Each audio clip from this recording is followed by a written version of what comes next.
over our house.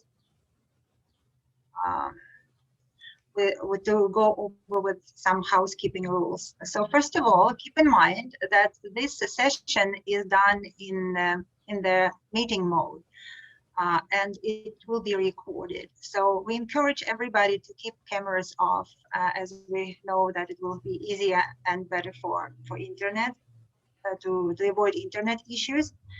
And please keep your microphones off during the presentation. Q&A part will be done after presentation, so please type any questions or comments in the chat box. We will sort them out after the presentation will be done without confusion and interruption. And just to remind you, please don't forget to fill out the sign-in sheet, which is shared in the chat box. And after our event will be over today, we will send a survey where you can express all your opinion, which is very much appreciated. And just to let you know that 2 PD hours will be granted for today's event. So I would like to ask Nina to kindly introduce us, our keynote presenter.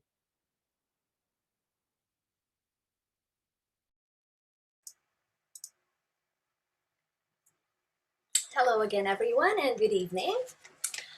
I met Amina 12 years ago when she was hired as an educational assistant at the New Canadian Centre of Excellence.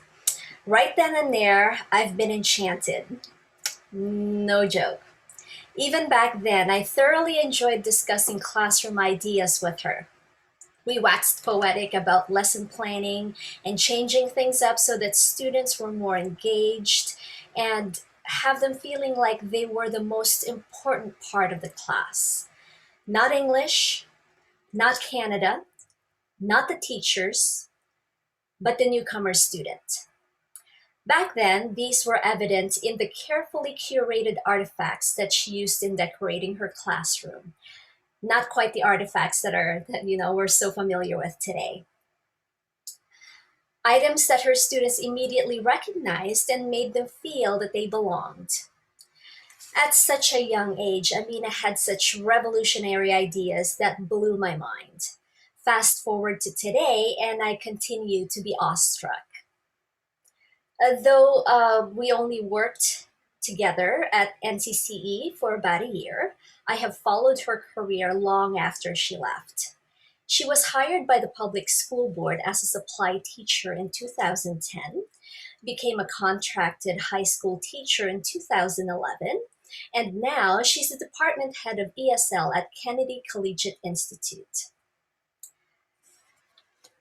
Through her teaching career thus far, Amina has remained active in honing her other talents as a prolific writer and spoken word artist, photographer, and businesswoman.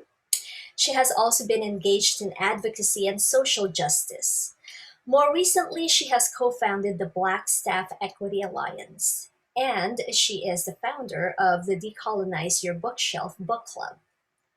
If you would like more information about that, I'm pretty sure that she would be more than happy to give you that or to share that information with you. Amina is a champion for decolonizing education and believes that education is the tool to a more fair and equitable future for all. I can go on and on and on and on because I'm such a huge fan. I tell her this all the time, but I don't want to take up your entire weekend. So I'm very honored and extremely excited to introduce our guest speaker tonight, Miss Abdulle, Miss Amina Abdulle. Thank you so much. Make my heart all joyful. I want to thank you sincerely, Nina, for that kind introduction. You are always too kind. I want to thank TESL for allowing me to be here and to speak. It's such an honor. It really, really is. And as soon as Nina asked, I was like, oh my God, yes. And I do want to thank everyone who took their Friday to be here, when we've worked all week and we are exhausted. So thank you all so much. I'm very privileged to be here. I'm going to share my screen. So what I'll do is the first half of my presentation will be a PowerPoint, and then I'm actually going to share my screen and show you websites. And so the second portion will be just me like playing around with these websites and kind of showing you how they are. So that's what I'll be doing. If I'm not speaking clearly enough, if I'm going too fast or too slow, or you can't hear me, please make sure that you let me know. Also, I love interactions, so don't feel that you have to, like if there's a question that you have and you really want me to answer it, just turn your mic on. That I'm really happy with that. You can also hold a lot of your questions to the end, but really be feel comfortable to pop in anytime that you want to ask me something. Okay, so thank you. Is it Adele? Thank you very much. So here is my PowerPoint that I'm sharing. I don't use Zoom, so I'm never really sure. If someone can confirm that you can see my PowerPoint. Yes, we can. Thank you very much. Okay, so let's do this.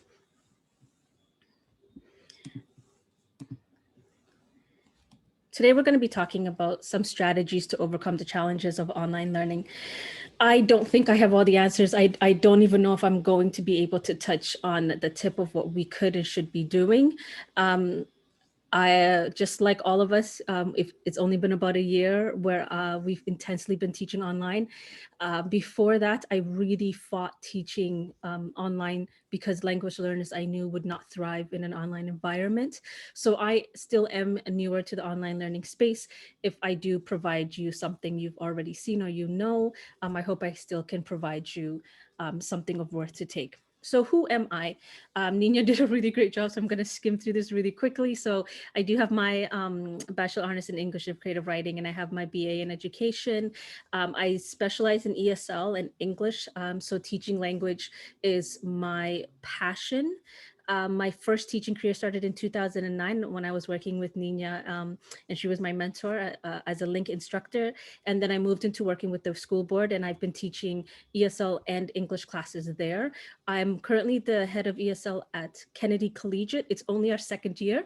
We began an ESL program right as COVID was coming around the bend. So that's been a little bit interesting. I'm also the co-founder of Black Staff Equity Alliance. I'm all about advocacy for diversity, inclusion, and making sure that all of us feel that not only are we welcomed, but that we're thriving in the spaces that we're in. For today, I'm going to try to touch on these three aspects. So the first is enriching mindsets in positive spaces. I'm not going to take too long with that, but I think my style and the type of ways that I think about approaching stuff, it would be hard for me not to touch on some of my personal philosophies about teaching. I think that especially as educators who teach language learners, I think that we are a lot more aware of the importance of having inclusive, diverse classrooms. So I'm not going to touch too long on it. Then I'm going to talk about unkilling our own creativity. I think that sometimes the way that we were taught in school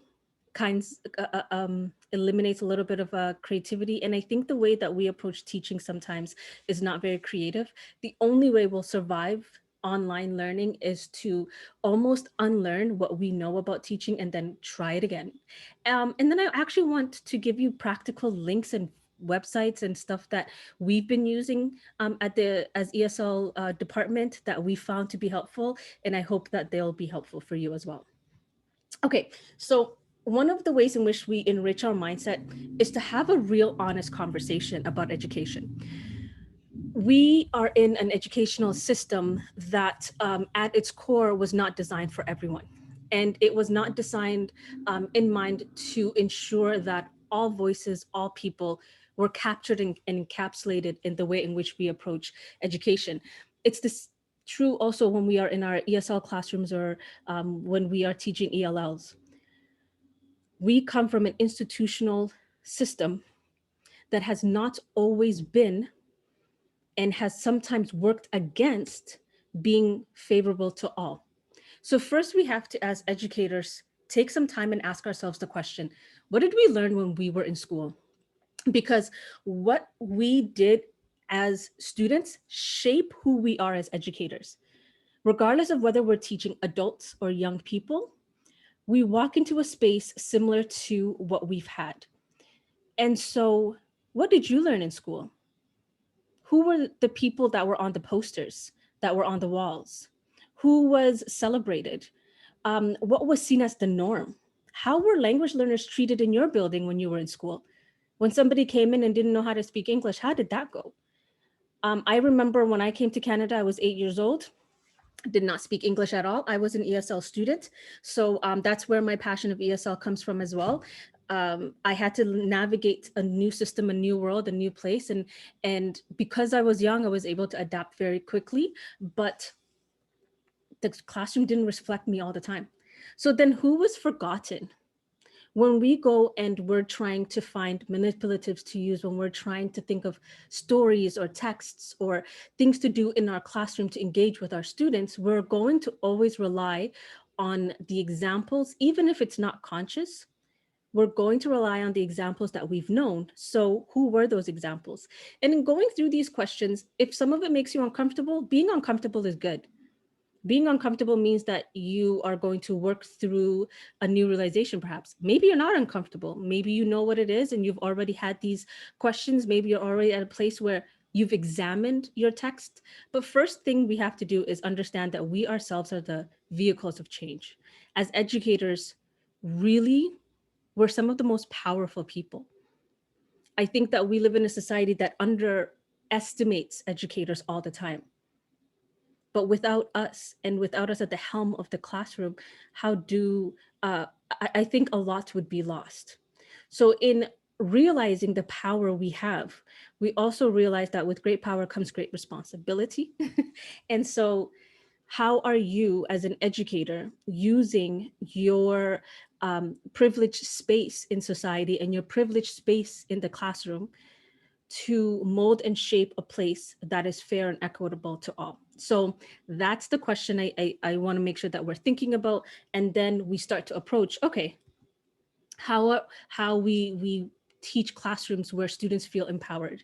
And as adult learners as well, they're coming into a space where they've already had their own educational experiences, as varied as it may be. So they're also coming with their own expectations, their own value systems, their own ideals, their perceptions of you as an educator.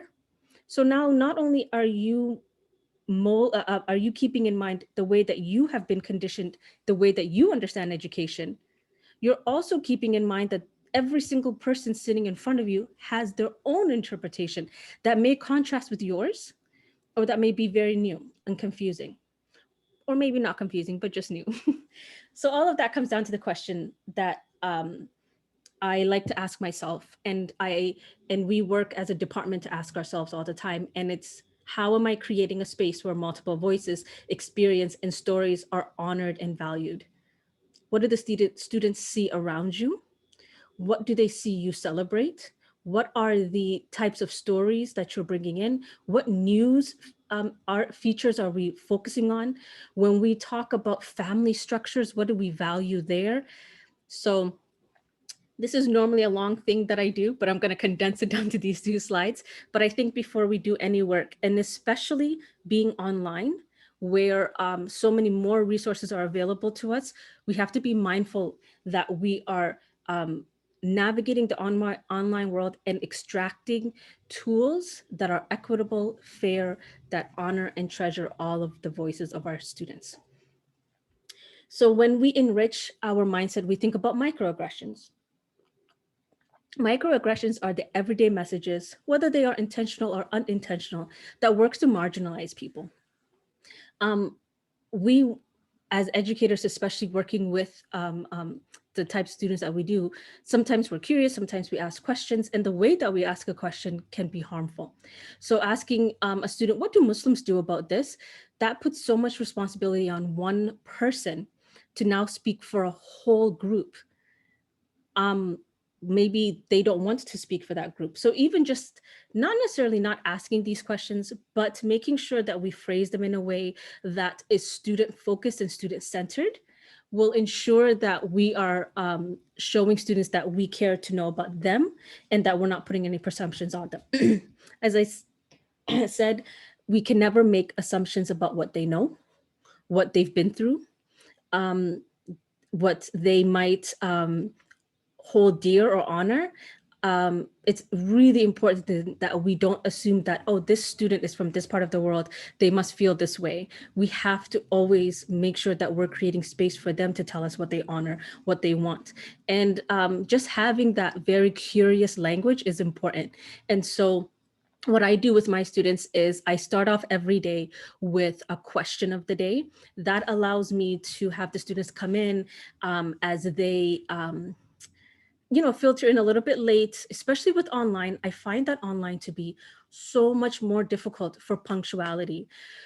At least at school, I don't know, there was a belt or something, maybe the bus brought them on time. It sometimes I'm like, oh, it's been like 12 minutes and you're still not here. And so, and it's harder. I really, really understand that sometimes being at home and getting online, sometimes students, especially if they're adults, are they might have just finished at the grocery store and they're rushing in and they have to, like, things happen. So having that set of questions, I know, will give me a buffer time.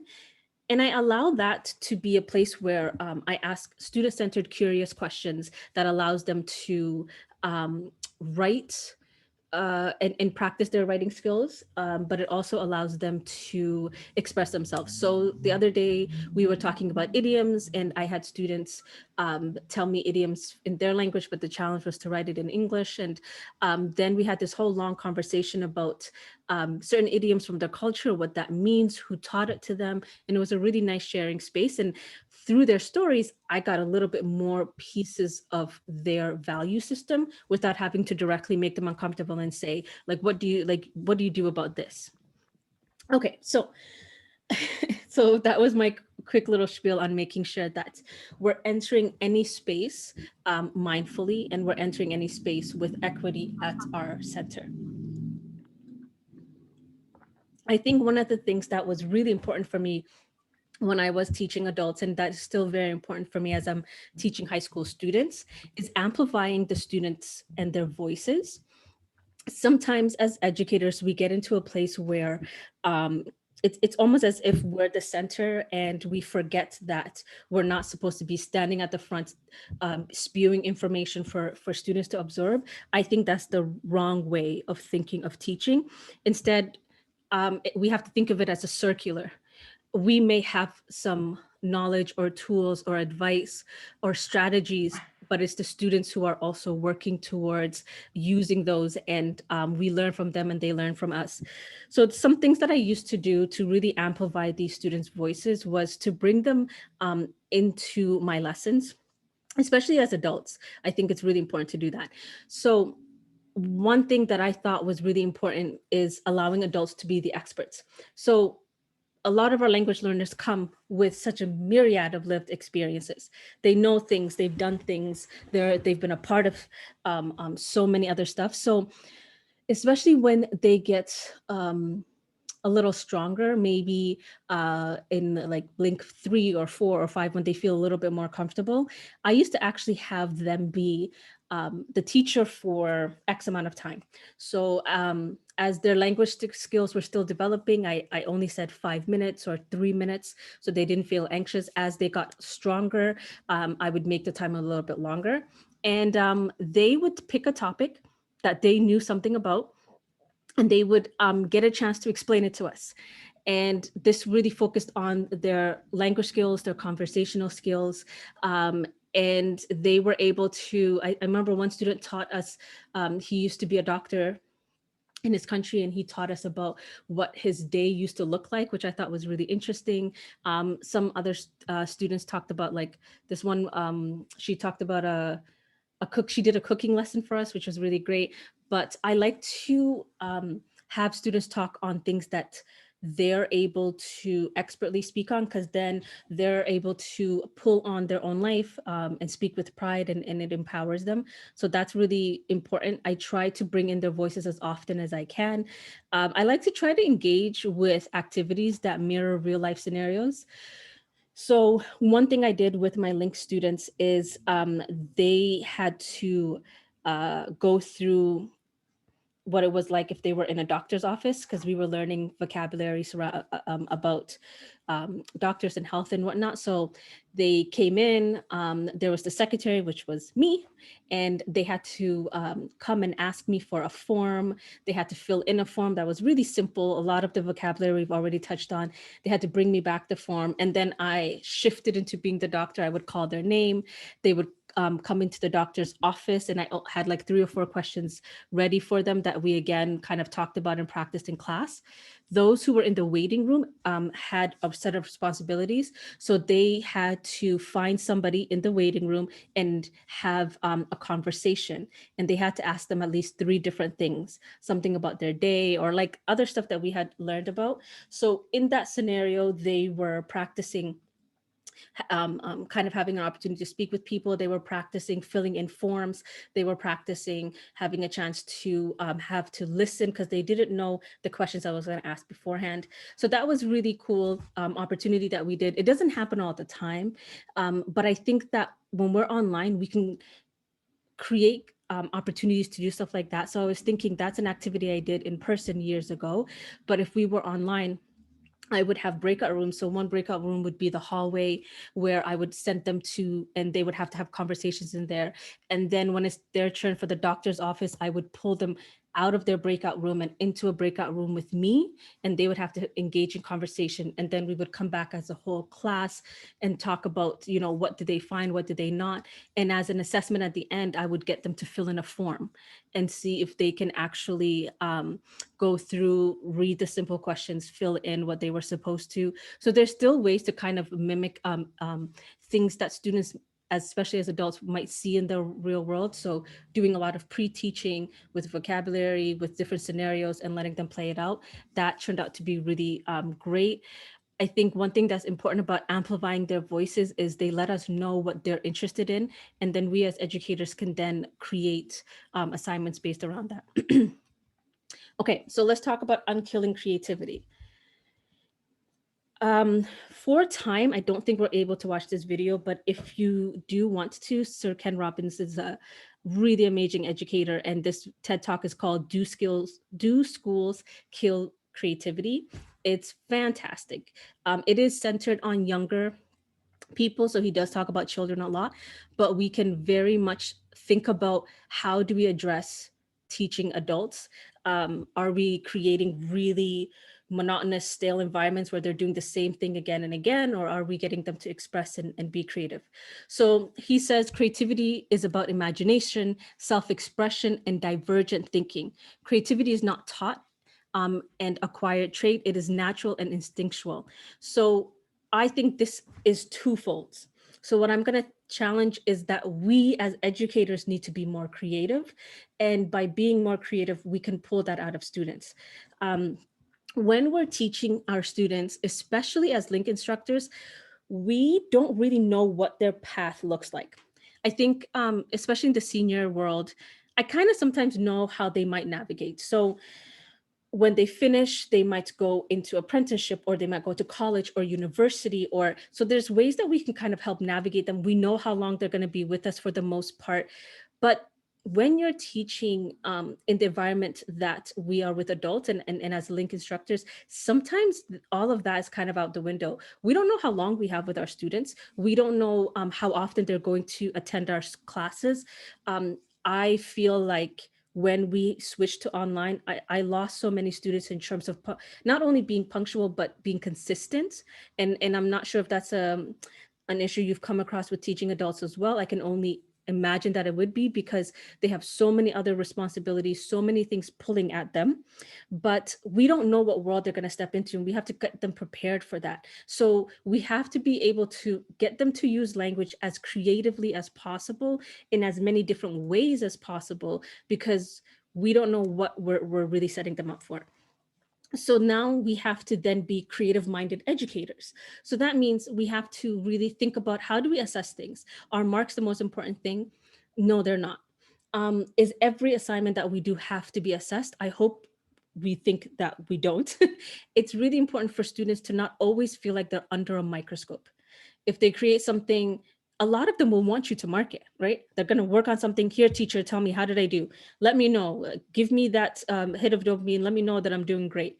But sometimes it just has to be an activity where they're using their language skills and they're just getting a chance to have a conversation, or they're listening to a podcast, or they've listened to me go over a set of instructions and they're trying to piece things together.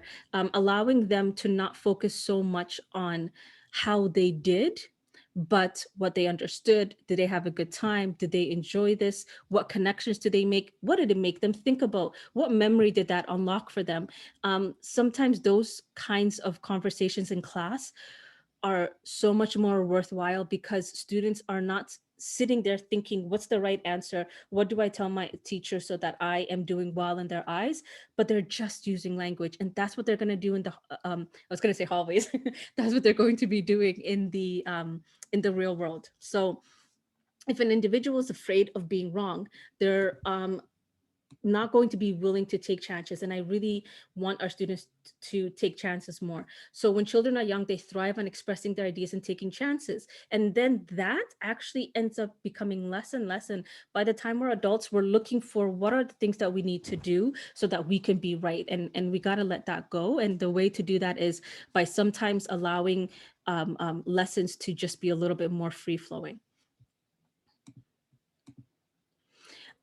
This text, fair isn't always equal, is one that I found to be really, I found the text to be not only useful, but applicable to different ways of teaching. You do have to sometimes think a little creatively, but not only does it go through assessment, grading, what we should be looking for when we're assessing, but it gives you some really cool tools. I know that when I was teaching adults, sometimes I had a hard time thinking of like, how do I scaffold my information? How do I create different kind of worksheet to meet their needs? Because I would have a class where everyone technically might be a link 3, but they're all on different levels. And sometimes some of them are flying through and others have no idea what I'm talking about.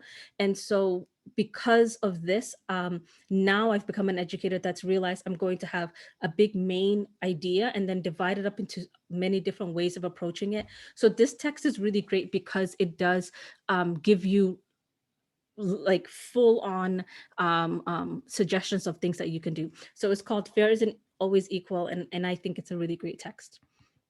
Okay, again, for time, I don't think we're going to be able to do this, but I wanted to challenge everybody here to try to be a creative thinker right now. So I've done this before and some of the responses were awesome. So making you think about questions like, draw the way love feels, or write a poem describing how the color blue tastes. Like these are meant to make you have to think a little bit differently. And sometimes they're really silly and they make us feel silly and a little awkward. And then we realize that that's a good place for us to be, because then we're letting go of what we think and thinking a little bit differently. So we can't do this, but if you want to go home tonight and draw a picture or write me a poem about the way that blue tastes, because I've always wanted to know how blue tastes like, I would love to hear it. So you can always shoot me an email with your poem. Okay, so being creative also means re-examining the tools that we use. It's really important to use texts when we are teaching language.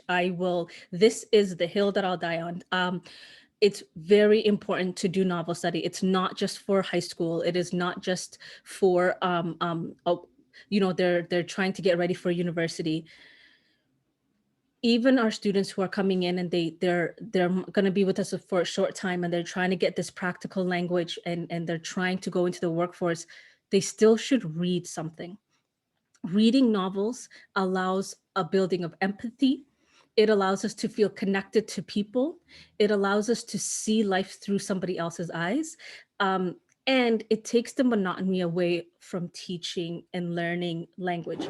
sometimes language is really boring to learn. Like we're sitting there, we're doing grammar sheets. Like that's not exciting. And it's not an exciting way to use language. But getting to read something and seeing grammar on the page and in life, that is a lot more authentic. So we have to bring in text. That is something I deeply believe in. Some of the work that we ask students to do at home should be, I want you to read a chapter. Rather than work, I want you to go home and work on this worksheet. You can do the worksheet in class with them. You can go over the grammar rules. You can show them the examples and have them practice it. Then go home and read something, because language comes alive and it becomes more honest and you invest in it. As a language learner, two things taught me English more than my teachers did.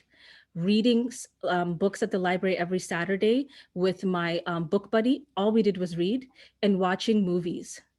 Those are the two ways I learned language more than sitting in a classroom listening to my teacher. Now, not saying that our job is not important. It's so, so, so important. We are the ones who guide our students in their learning, but I think bringing text in is really important. So when we bring in text, it's also really important to think about the type of books that we bring in. So I think that it's important that we look at who are the writers, what are the stories about, and who do we center. We have to center the voices of Black, Indigenous, and people of color. And people of color is a huge umbrella, right? It encompasses so many different people. And so The Kite Runner is great story. Life of Pi is a great story. Those two, I think, are classics that a lot of us know of. The Between the World and Me is a short essay where a father writes to his son. I thought, like, if I was teaching adults, I would want them to read that, and then I would want them to write a letter to whether it could, their child or a cousin or a father or a mother, and kind of mimic his style would be really cool. Binti is sci-fi. Bring in sci-fi. Let them read something that's really strange. They're going to have to really pay attention to language when they're suddenly dealing with words they've never heard of that are made up, and then now they have to use their imagination. So the more that they have to think about what the story is about, the more language becomes a more real, and the more it stays with them. Also, we are all settlers on this land unless we are Indigenous people. And so we, as educators teaching language learners, have the responsibility to ensure that we are bringing in Indigenous voices authentically and throughout our teaching. We should be having short stories that are written by Indigenous authors. We should have articles that are about Indigenous people. When students are new to a country, they should know the people of the land. So these two books I really highly recommend. Moon of the Crusted Snow is an easier text to get through. It's very interesting. I think like a link level 5-4 can kind of handle it. The Marrow Thieves is a little bit more complex, very, very well written. I think a higher level would do well with that, but just bringing in text is really important. Okay. So one thing I want us to think about right now is ourselves as educators.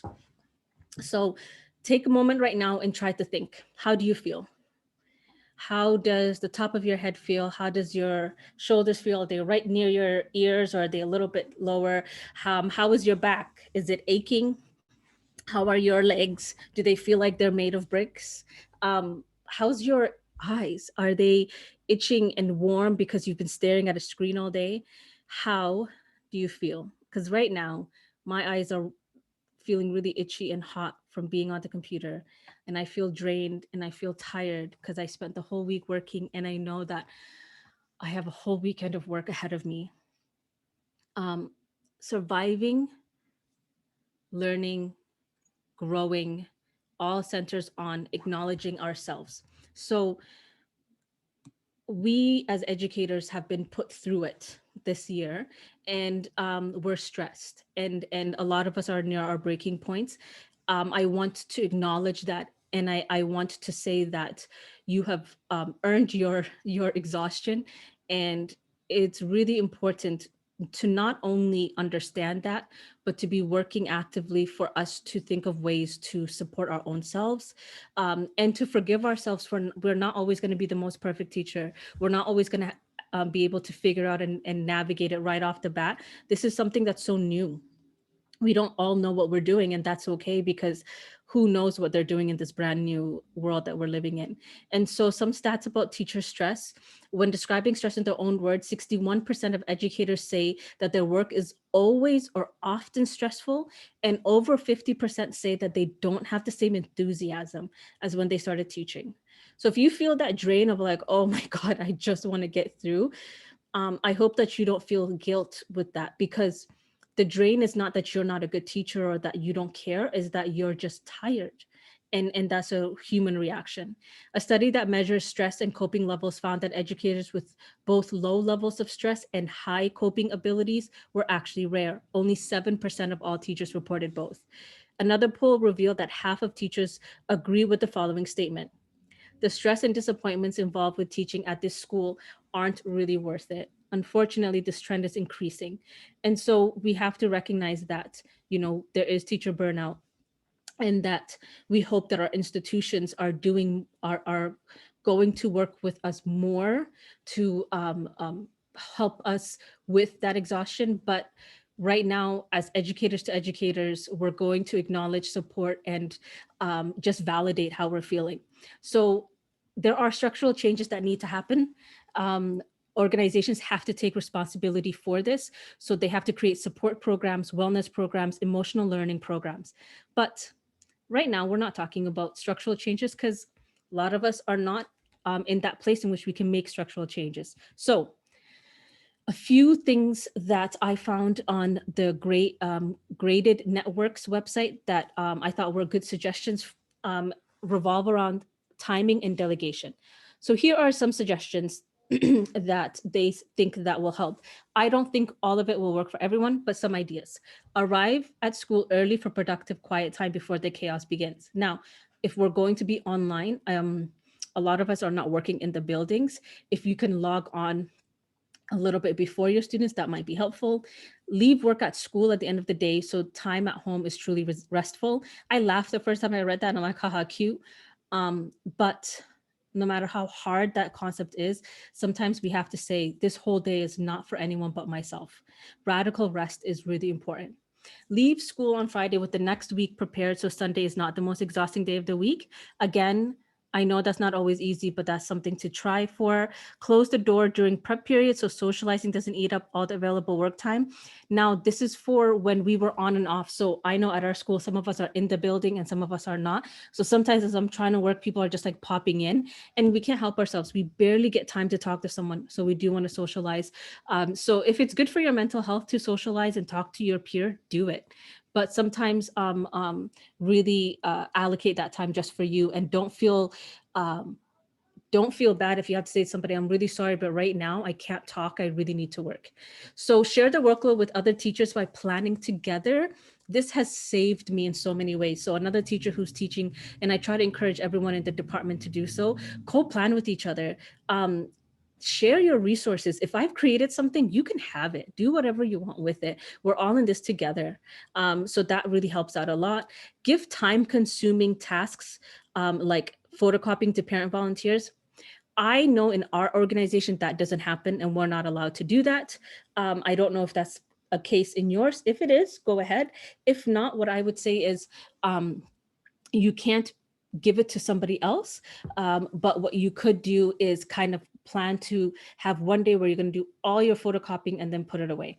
If you have student teachers and you're allowed to have student teachers photocopy, ask them to do that. Student teachers are great at photocopying, as well as doing many other wonderful things. And don't overcommit with extracurriculars, especially now. So many people are looking for ways to help and support our students. Sometimes the best thing to say is, I'm really sorry, I'm not available, because maybe that extra hour that you were going to work with so-and-so on some project might be an hour that you rest. So here are 14 tips for better online teaching. One, record your lectures. I record everything. Even if I think it's not a significant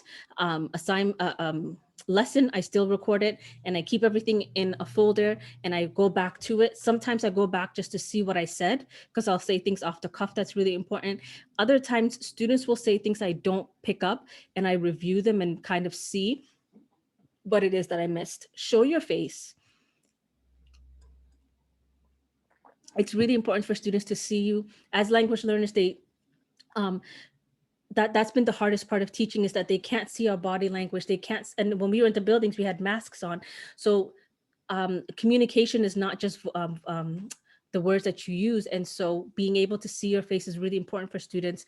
And it's really important as they develop their language.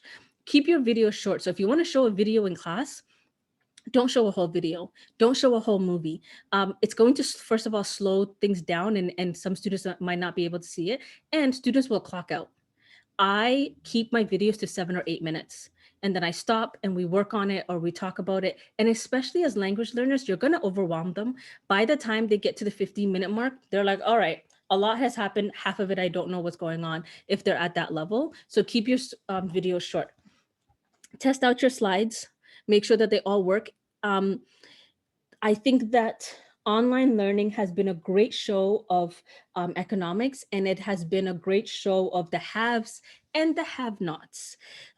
Telling someone, oh, okay, you're going to pivot to online learning, go, is a very privileged way of existing, because do you have internet at home? Do you have a laptop at home? Do you have a desktop? Do you have more than one? If you do, you're very lucky, and that's awesome. But many don't. Some don't really even, they might not even have their cell phones might not be connected, and they might just be using it just to grab Wi-Fi. I had a student tell me that sometimes he would sit at Tim Hortons, like outside of Tim Hortons, on his phone until we were able to get, excuse me. So he told me he used to sit outside of Tim Hortons on his phone to do the assignments. And then of course we were able to get the family internet service, and we were able to get him a laptop. But we don't know the state that people are in. So a lot of times they're learning on their phones. Check everything out. As soon as you do your work, open up your cell phone and go through it so that you can see if both sides function, so that it's more equitable. Use your existing resources. You can't create everything all over again. I'm going to show you one of the websites where you can just make interactive worksheets, and another website where you can just literally like drag something from your desktop and put it on the website, so that it's available and ready, so you don't have to recreate things. Make sure that everything opens up really well. Play around with everything. Like, you never know, you think a link is working and it's not. So you want to make sure all of your stuff are working, because there's nothing more frustrating than trying to get the students working and your material is just not. Give very specific instructions for ELLs, especially. I write everything, I repeat everything, and I show everything if I can. I always share my screen and I go through what they're supposed to be doing so they can see it. Then I send them off. So they have to see you on your screen, in my opinion, before you can just say, okay, go on this website and click on this link, you'll be good. Sometimes it's hard for them to understand, and sometimes it's abstract, especially for adults. There's some of them that might not really be comfortable with the computer. So something that we think is marginally simple might be really difficult for them to navigate. So they do need to see you work through it. Provide interactive activities. I do have some websites I'm going to show you that have interactive, fun activities they can do. Even for adults is really important. Have reasonable expectations. I am not worried about when a student gives me something. It is what it is at this point. Like, if I'm going to have an assignment, you hand it in when you're able to, and I'm going to check on you along the way. If you're going to have quizzes and tests, make sure everything can be done within a reasonable amount of time. And students, especially ELLs, will move slower because they're navigating the language as they're also trying to show you what they've learned. I find that they're slower online than they are in class. And I thought it would be the opposite. I thought they would just click, click, click, and everything's done. But I found it to be where a test that I would administer in class will take maybe 20 or 15 minutes longer online. Could it be that they're cheating? I hope not. Could it be that they're like, I don't know what it is, but allocate some good buffer time there. Use auto checking to measure attendance. If you tell students that their attendance will be measured by their participation, it's going to increase compliance. Some of you might be in a space in which attendance is not counted, so then there's nothing you can do there. But Sometimes I might have an activity and I'll say, this activity is not for marks, it's for participation. And so they'll know that there's a column and they can see, I'll write the date and I'll give them a full check mark. And at the end, if they have X amount of check marks, then I'm going to say, this shows me evidence of your learning. So if they're sitting at 79%, I'll say, you've done all of these participation, you've shown me so much growth in learning, I can give you that 1% to go up to an 80. That's for like the high school systems or the like the systems that have those marks in place. But sometimes marks can just be like, I am using my teacher discretion, but I'm connecting it to you participating. That's only if that works for you. Use group communication carefully. You want to make sure that you're available to them. I actually have some really cool tools that I'll show you on how they can talk. I think we should be using Socratic circles for ELLs. I think that's something we should do more because it brings the teaching to them. Let students take control. So this is what I was saying before about allowing their voices to come in, doing more group work. Don't hide your own feelings. I think it's okay for them to know that sometimes we're frustrated, sometimes we're not sure, sometimes we don't, we're making mistakes, especially as adults, then they'll be able to kind of really make that emotional connection. Also repeat. Online students don't like a lot of changes. Especially, I always say especially ELLs, but I really think that they're navigating so many different things. So not only are they navigating language, they're also getting used to maybe a system that they hadn't used before. And so constantly having something new is really frustrating because they're always constantly then right back at square one trying to figure it out. So if you can find one site that you're like, you know what, I feel like I can use this more regularly, then do that. So so those are the 14 steps. So one thing I wanted us to talk about is Socratic circles. I don't know how many of you have used Socratic circles before. I wish I could see the chat or the group, and I was going to ask how many have used it. But I think that Socratic circles are a really great way for students to use breakout rooms. So sometimes when we send students out on breakout rooms, it's a free for all. Like, what are they really doing? Are they actually talking? Do they see that as an opportunity to just to like walk away from the laptop? Do they just talk about their day? Do they not talk and just, is there like an empty space of just like no screens are on, all mics are muted, and everyone's just kind of sitting there awkwardly? So there has to be something that they're accountable for. So I like to use Socratic circles as a way to especially bring in novel study. So Socratic circle is the idea that each student is responsible for bringing in conversation, and it's not teacher-led. So it has nothing to do with you. You step back. Students bring forth questions. What I do for ELLs is I give them sets of different types of questions that they can ask, and I ask them to add to it if they can. And then they have to engage with each other. So somebody might say something, they ask them clarifying questions, they build on that. I always have a sheet for my students where they write down one question that they heard, what the person responded, and what they thought about it. One is enough for ELLs because they're listening to so many different people and trying to also respond, that it's a really, I don't try to overwhelm them. When I was teaching this with my grade 12 university level students, it was a lot more intricate because now I wasn't too worried about their language development. So whenever I do breakout rooms, it's especially with, I think, teaching adults. Does somebody have a question? So especially with teaching adults, I don't think we're going to be in the space where we want to do traditional novel study. So I'm not going to ask, but the main character, what was this metaphor? How did this make you feel? It might not really feel like class. So I would schedule time where they're going to, I know they've read X amount of stuff at home. They've read a chapter. So I've had a chance to teach. I'm going to build in 20 minutes for them to work in their breakout rooms. And I would have them in no more than groups of 5 because it gets really crazy after that. I like 3 to 4. And then I give them measurable stuff. So I say, okay, everybody has to at least give me, you have to ask at least 3 questions. So that way they're all kind of participating. And then I'll say, okay, and you have to respond to 2 things that somebody has said. So they have clear not objections, objectives. And then I pop in and out of the rooms, and I'll just pop in and I'll listen. I do not say anything. They'll ask me questions. I just say, this is not time for me. Please, you guys figure out the answers together.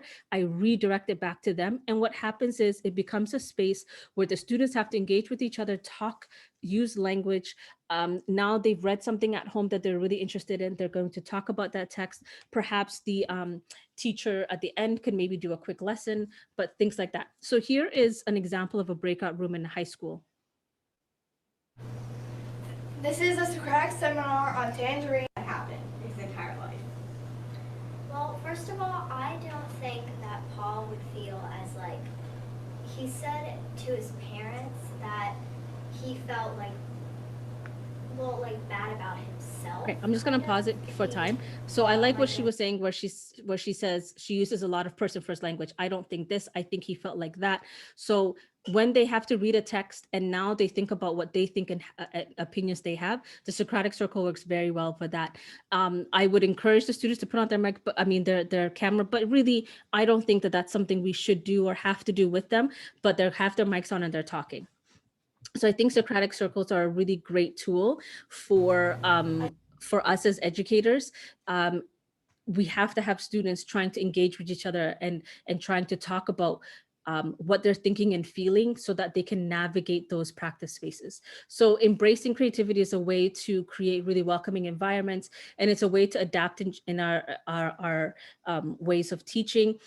At once we were all novice teachers who really didn't know what we were doing, and we became so skilled. And last year before Corona, we probably felt really like we're capable and strong. And then now we might all feel like novice teachers again, and we might feel like we don't know what we're doing. But the goal is for us to like be okay with feeling like a novice, be okay with not knowing, so that we can think of creative ways to go through that. We have to think radically.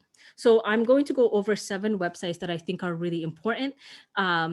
And what you can do, I am going to share the resources with the organizers. They can disperse it if they want to. However, you can send me an email if you want me to directly send you anything, or if you have any questions, it's amina.abdulle@publicboard.ca, and my Instagram is decolonize your bookshelf.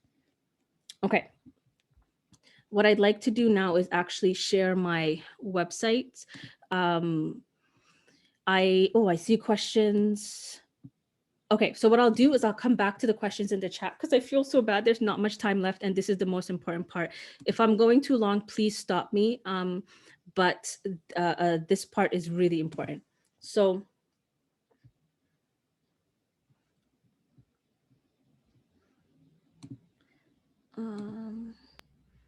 again, I'm hoping that everybody can see my screen.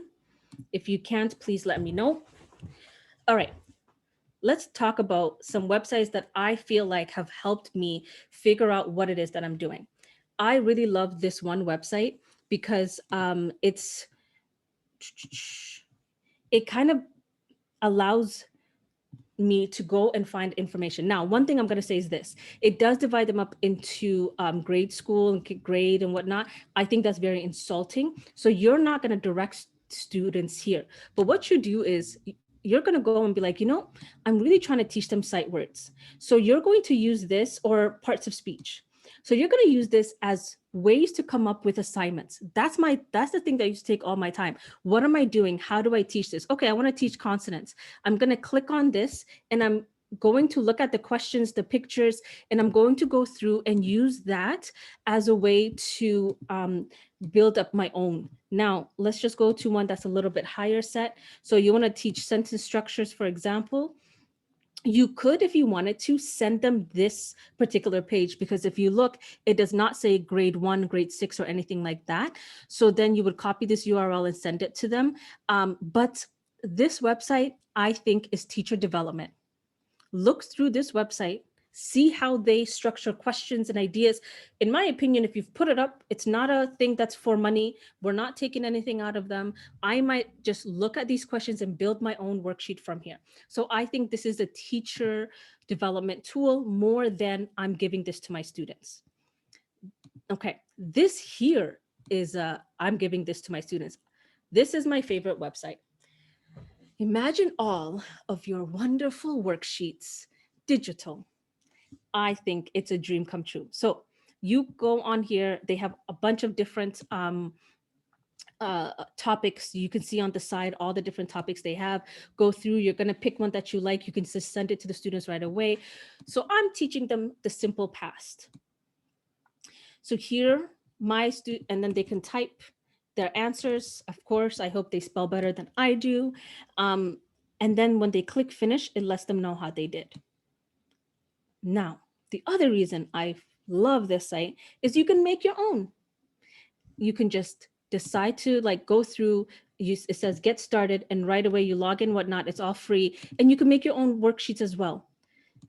So let's just say you went on here, you found some really cool ideas, you wrote a few things down, you came here, you created the worksheet, boom, the worksheet is done. Students can work on that now. And it's available online. It's something that like you copy this URL, you give it to them, they can work through it. So I love this live worksheets website.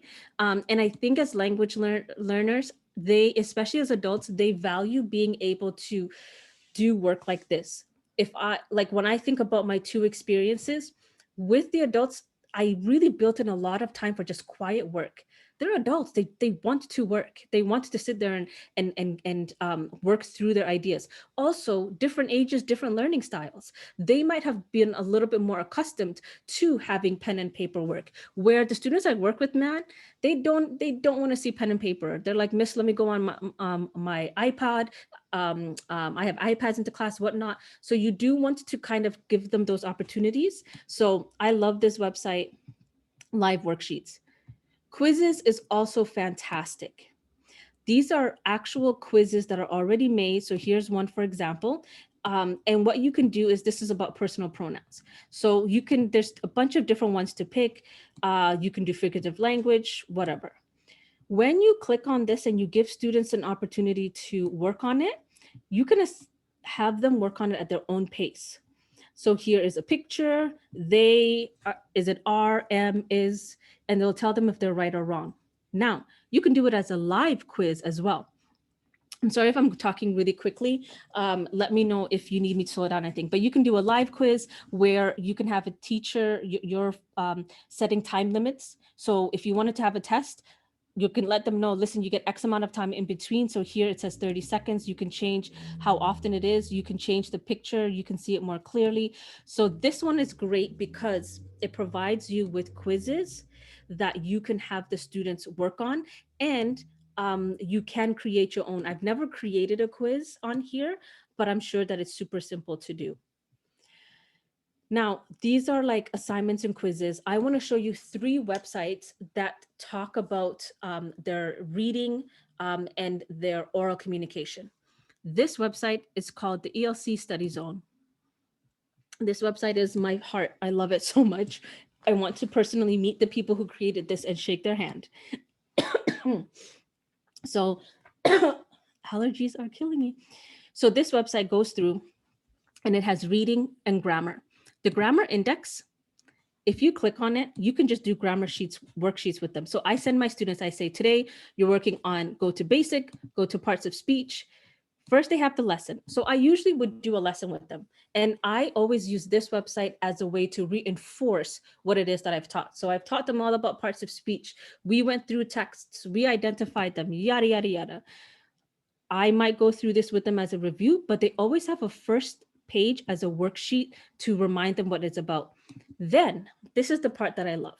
The students have to work on it. But the good thing is that you don't have to worry about giving them the answers, because it gives them lets them know if they're right or wrong. I'm going to show you for the reading. The readings are all different levels. So the lowest level is 200. You might want them to do this story. Okay, so if they're going to do the reading comprehension, they can read the story or they can listen to it. Val's Garden. I am new to the city. I do not know So what I actually do is I tell my students, and they know they have a few rules. Their rules are they read the story twice. The first time they read it by themselves. They make a list of all new vocabulary. The second time they listen to the audio being read to them. And then so there's a whole thing, right? But once they finish reading this text, and you don't have to stress about, I don't think they can read it on their own. That's okay. They can listen to it. Then here are the answers. So if you're correct, it tells you, yes, the writer is new. If you are incorrect, it tells you, oh my gosh, I'm right. Pfft, I'm just guessing. Look at me. Please tell me I'm wrong. Yes. So this one, when you're wrong, it tells you why you're wrong.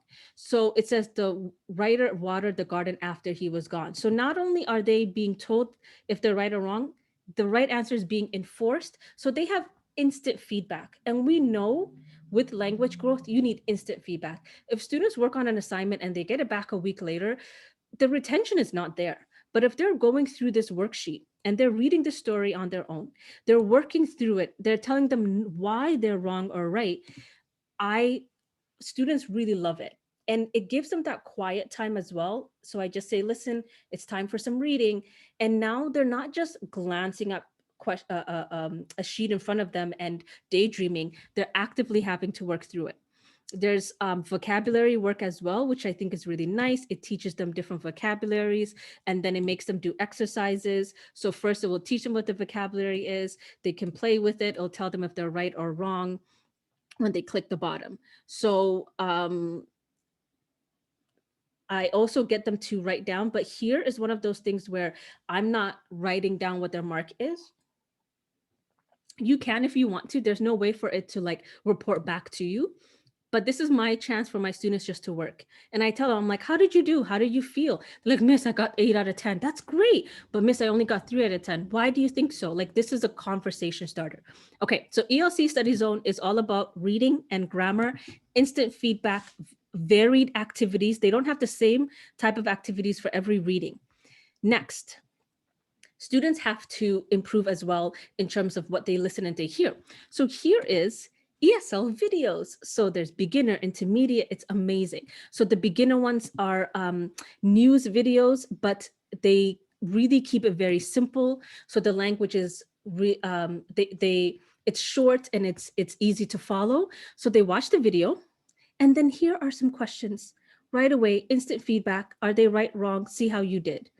So what I would do is sometimes I would assign this to students. And now here's where the differentiation comes in.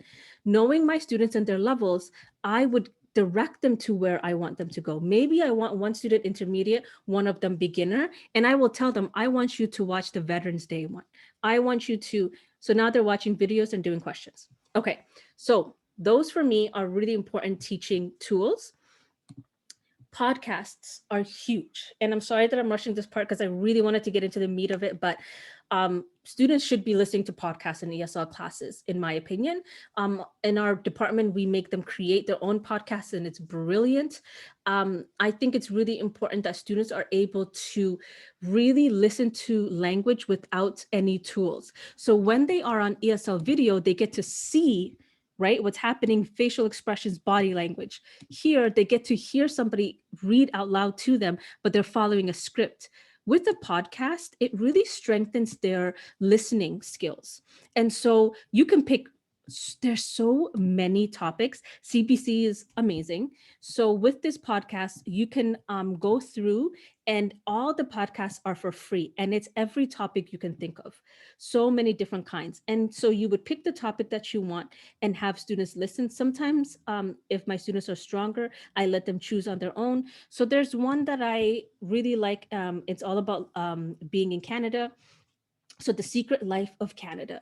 So when you go through this, you can go to the podcast section, and the podcasts are all there. So every episode is there. You click on the episode you want. The reading is crisp, clear. Hi, I'm Elamin Abdul Mahmoud from Party Lines, your weekly politics podcast. And it goes through. Again, I don't have time to show you guys, but all the podcasts are there so that students can listen to it on their own at home because it's free. And this is the best parts, in my opinion. They have this transcripts for all the episodes. So this is what I do sometimes. I will go, let's just say we're doing this particular this one that they're listening to for homework, I would actually take this and I would make a worksheet, a virtual worksheet out of it. So I would go and take the transcript, and then I would actually take pieces of it out, keywords. I would send the students the brand new created live worksheet, and their job would be to listen to the podcast and write the missing vocabulary words right in there. So now I've kind of created a brand new assignment out of the transcripts that are there. And then I might have 3 or 4 opinion questions at the end about what they listened to. The other cool thing is it actually has a teaching guide. So, I mean, it's not every single one, but a lot of them do. And so when you click on the teaching guide, they give you some more pointers and some more things to pull on. Lesson plans, slideshow. The slideshow, you can just use it as a PowerPoint in your class if you wanted to. Like it's really wicked cool. I just said wicked cool, my goodness. I think I'm trying to rush too fast. So the slideshows are all there. You can download them, and here is a whole lesson made for you if you wanted to. It has questions, and it's all about Canada. So we're teaching our students those important skills that they want. They have the learning goal. All of that is on here. You can edit and tweak it. And look at the bottom, it has notes to the teacher.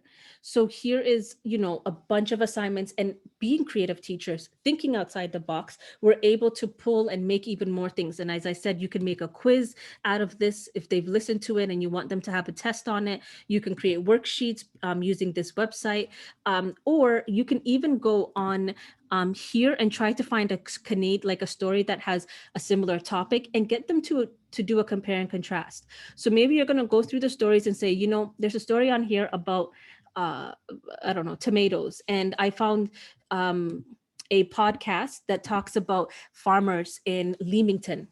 Okay, get them to read the thing about gardening, get them to listen to the podcast, and then maybe in their Socratic circle, they're going to be in a breakout group, and they're going to have to talk about what was in the podcast, what was the article about, how do you think they're the same, what are some things that you saw that was interesting between the two of them.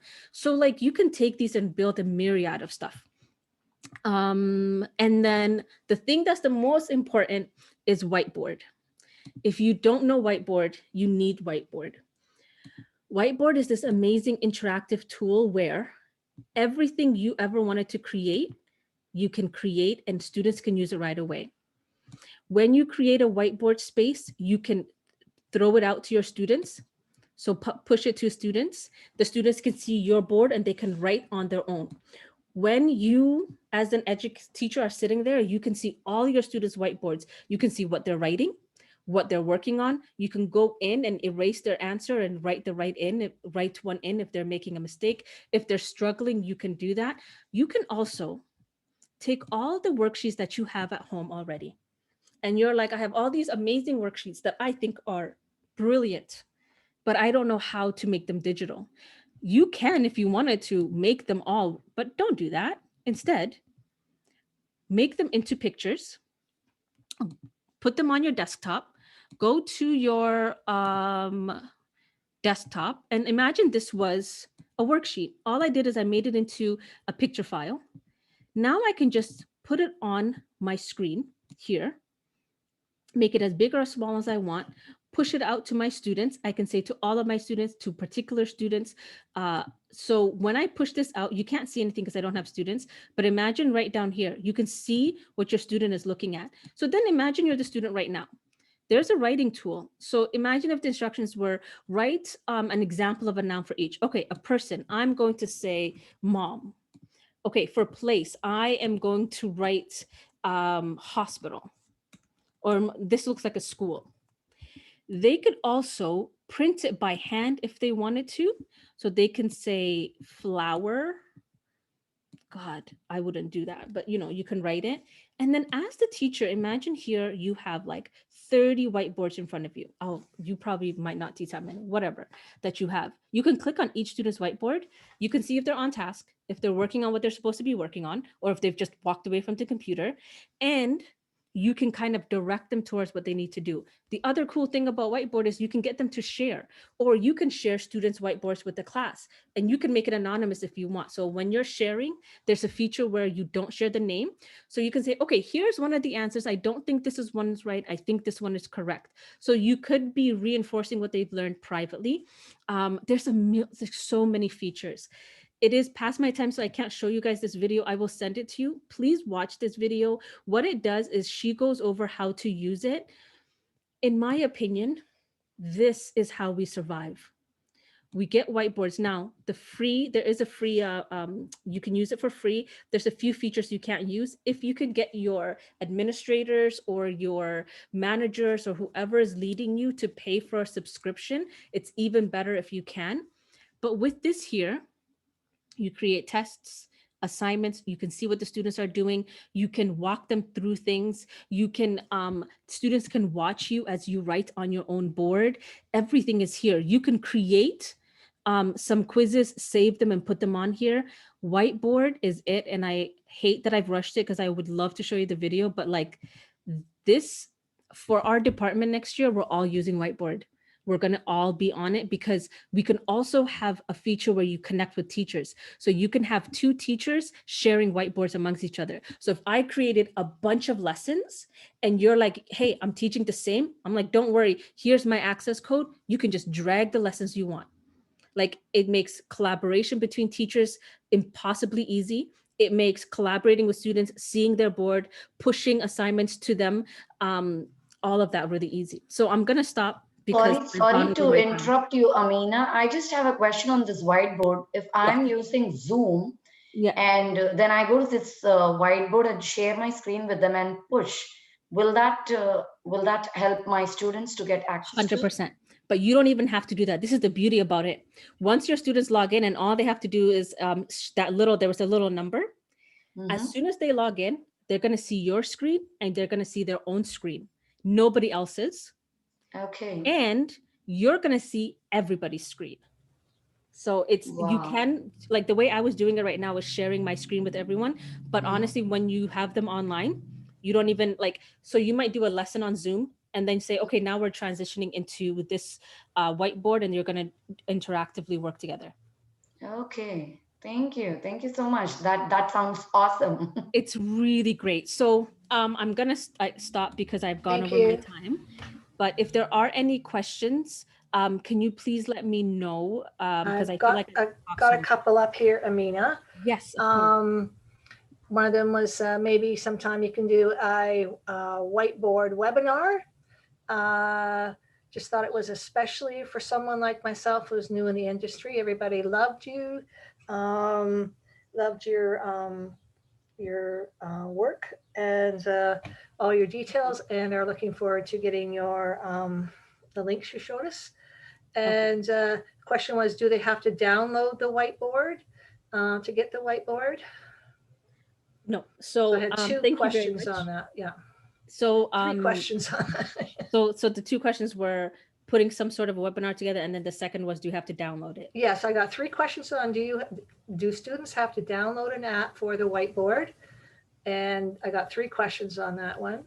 Okay. And could you maybe sometime put a webinar together on using that particular whiteboard? Everybody loved it. So yes, I'm very, very happy to. I'm still learning it, but I feel like it's really user friendly. So I would love to, and especially because I kind of rushed it at the end. So I would love to. And no, you don't have to necessarily download it. You can use it.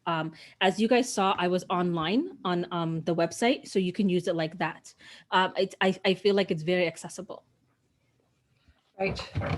Okay. And, are there any other questions I missed? I'm just looking for the questions. Let's see. We got. Can we? Right. Most of the people have asked about the whiteboards or questions. Are these lessons divided by level? Your podcast lessons, were they divided by levels? No. So for the podcast, I would say that when you have students who are newer to language, they would struggle a little bit. So I might not introduce podcasts to them right away. The podcast, I would say, if I'm thinking of link, I would say you want to wait until maybe link. they can maybe handle it at 2, but I would say till 3 because they speak really quickly. I would say for ESL or for ESL, ESL C and above, for ELD, ELD C as well and above. So no, it's not something that's divided up. So there is a little bit of work on your end of figuring out what you like, but anything can be made accessible. So if you're getting them to listen, you could kind of pause, explain, and navigate. Right. So someone said, Adele said there are whiteboard tutorials on YouTube. So if they wanted some more information on that. And you're going to be sharing our links with us so we can get those. Thank you very much. And I'm just looking for maybe one more question. And I think we have something else on the program, 1 or 2 more questions. So if anyone else has another question, please pop it up. And then we'll go to the other part of our program. Okay. Yeah, Amina, there was a question. Would it be possible to share those links on our TESL Windsor website? Definitely. Thank you. And we'll also send it via email to all participants, like all that information. Yeah. Okay, I do have that other question. Do you think teaching ESL in linked classes is more challenging than teaching ESL in public schools? Your input, please. Ooh, such a good question. I'm trying to be like very fair in how I answer. Okay, both are amazing. I don't want to do anything else with my life. However, Link was like, I could just focus on teaching because most of the time they're coming in ready to learn and no, that's a lie too, because my ESLs are great too. I would say that with Link, I found there was a pleasure in teaching Link because it was I was thinking practically, how are adults using this language? How are they navigating with teaching in the secondary panel? I find that I am asked to put myself into student shoes, and sometimes maybe because I'm older, I might not always know how to. So there's challenges in both ends. I can't say I love one more than the other. I miss teaching Link very, very much.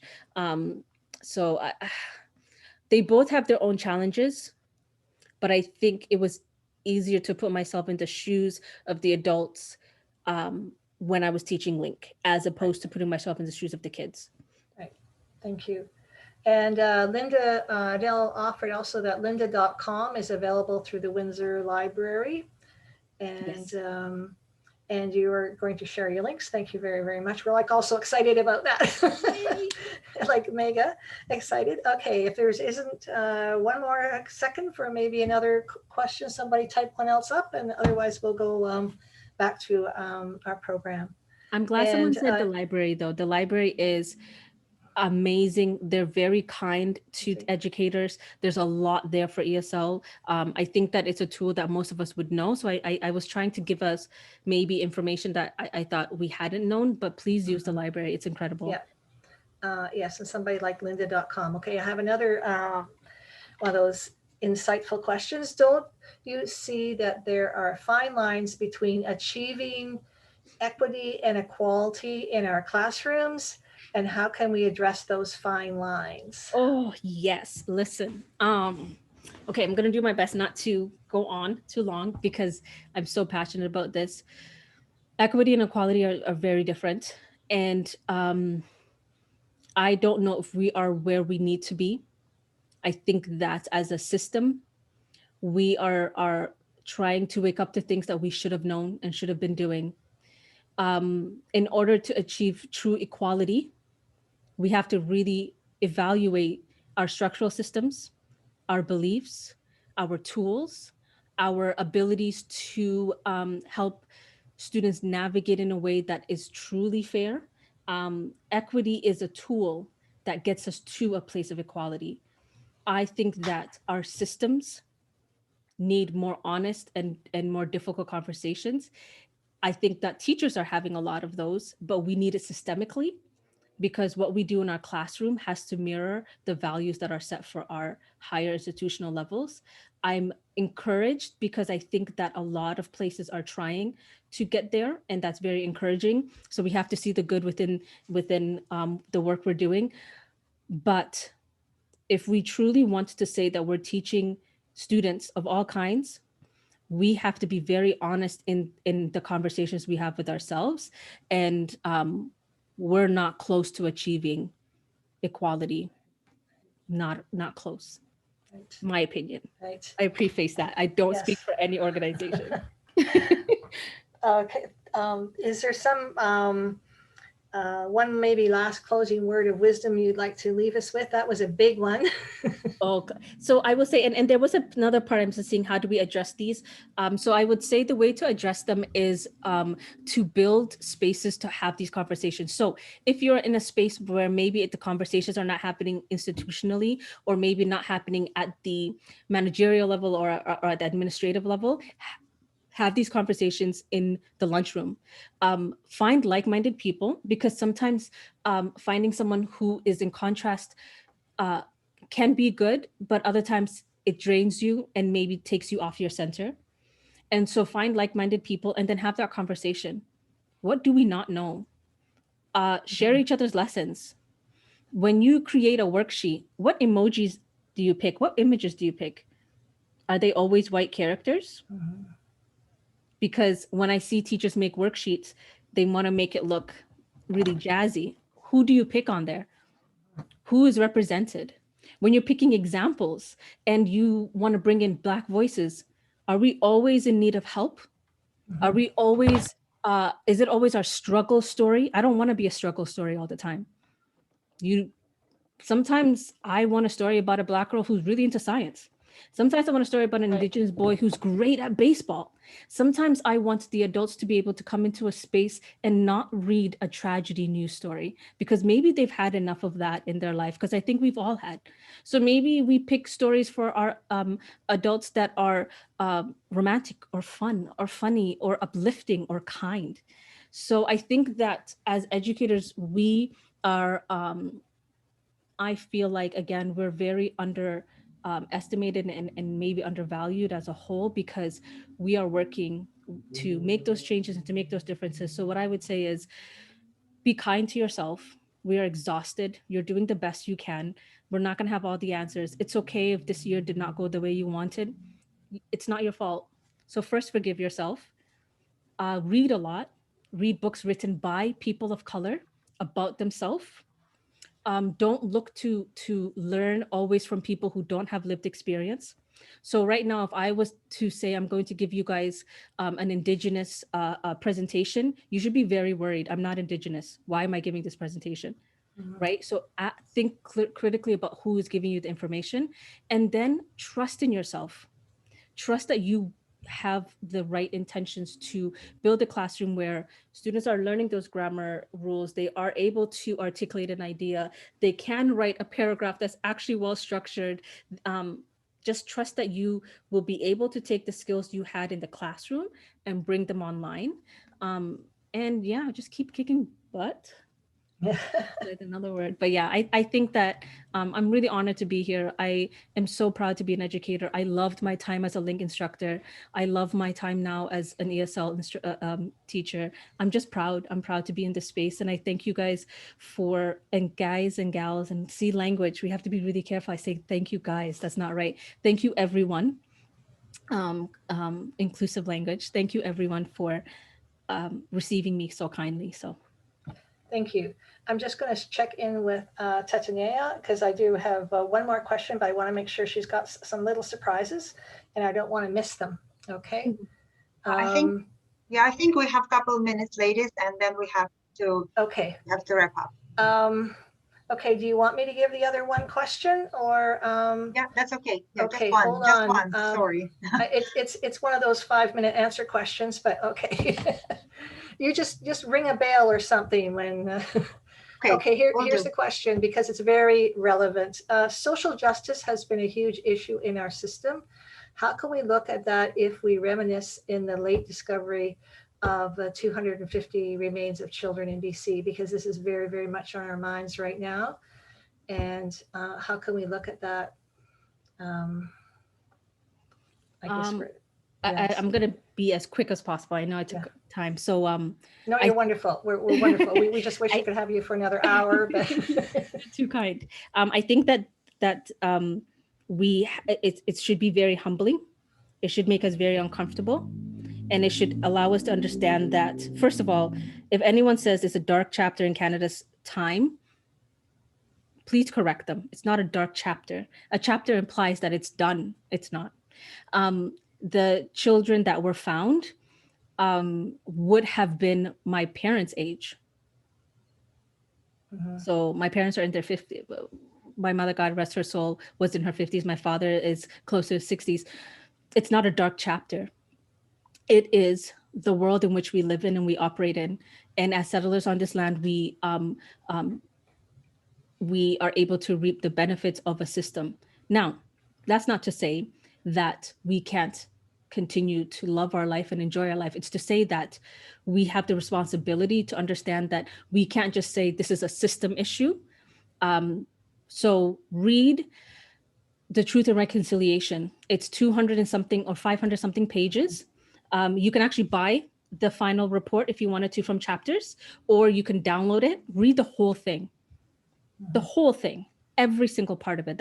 I've done it before, I'm doing it again. And then ask yourself, what is in that report that I can think about in terms of my own space? There's not a lot that we have in terms of social power. So if your classroom is your space of social power, read that text, then read texts written by Indigenous people that tell you what they want us to do, and then implement that. And that goes for any issue that comes up. So that's my quick answer. Thank you very much. It is just so insightful. Thank you. Yes. We really appreciate all your input, and I just wish you could see all the wonderful things there are. Please check the chat and see if you can pop back in. Thank you for your wonderful insights and resources. Thank you for sharing. It's just there's so many positive things here. Thank you so much. We really enjoyed your chat. Okay, Tetanya. Thank you. Yeah, and Nina has something to say before we continue. We have a couple more minutes, but we will be on time. Yeah. Well, after all of that, after hearing Amina, I mean, I can confidently say that your fan base has pretty much won. Just to let you know, I'm the president of the fan club. Nobody will take that place. I think that saying thank you to Amina just doesn't suffice. But since that's pretty much how we can orally express our appreciation, we say many, many thanks. Thank you for allowing us into your treasure trove of wisdom, expertise, and insight. Thank you for such a, in your words, crazy good, wicked cool presentation. Amina, you are gold. You are Bitcoin and Ethereum all rolled into one right now. And on behalf of TESL Windsor and TESL Ontario, and I'm sorry, I don't know what other affiliates people are joining us tonight, and I apologize for that.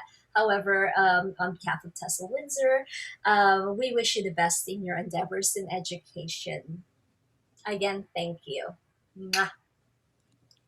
Thank you. Thank you so much. I can't stop smiling when it comes to Amina. Thank you. Thank you. And I hope we will see more of you, Amina. I really do hope. Thank you. Yeah. I know we have a couple more minutes. We have an announcement from Abdulle. Yes, Abdulle, please, you can make your announcement. Thank you, Titania. Actually, it's something that's just occurred in this past week, and it's an experience I wanted to share. I posted an account of it on TESL Windsor's Facebook page, and I'm just going to read my post because it'll help me keep on track and not ramble. I recently encountered a neighbor from the next block who was out for a walk with some of her children. We usually exchange smiles and waves, but this encounter was a little different. I asked the oldest daughter, who by the way is 13, if her mother had received her vaccination. On hearing my question, the mother became animated and through her daughter asked how she could get the vaccination. She also wanted to know when the children would return to school. I learned that this family is from Syria and the mother is studying ESL. She's at level 2 at one of the learning centers, now online here in Windsor. During this pandemic, we as teachers have experienced an overload of information and contradictory information, confusing, challenging, even the most competent English language speaker. And it's not just teachers that are challenged. I mean, almost every member of our community, you can speak to your neighbors and friends and relatives and get the same kind of response. I tried to set about to help this family. Here's what I found. The Windsor-Essex County Health Unit has information in many languages on its website. But one needs to know how to get to the site and then how to navigate the site. 211 is a telephone helpline in our community for social services. If a person calls 211 or the vaccination registration assist telephone line, and that number is found on the health unit site, all they need to do is to say the language in which they need assistance, in this case, Arabic. They are asked to hold the line while the person who speaks the language is located and brought online. Apparently, both services draw on the same informed bank of persons and can match help to the caller. And it works. Last night, the mother was again walking with some of her children, and young Ahmed, who is 10, almost 11, he'll tell you, and sharp as a tack, informed me that his mother, father, and 3 siblings who are over the age of 12 have an appointment on Sunday to be vaccinated. So the community resources work. Additionally, I printed the Arabic and English versions of the vaccination guideline from the health unit's website so this family knows how to prepare for and what to expect on vaccination day. I discovered that the mother is illiterate in her own first language. So her children, who the 14 and 17-year-old in particular, are able to help her to navigate through the English language version and also the assistance that they received online. I frankly could never imagine myself to be in a country where I could not speak the language, to be faced with the pandemic and be faced with questions about a vaccination and making that kind of decision. So I was so happy. I was just thrilled to know that that help was there and that it does work. So I'm happy to pass this along to all of you so that if you have an opportunity or have a need with any of your students, really just directing them is it's relatively simple if you just know how.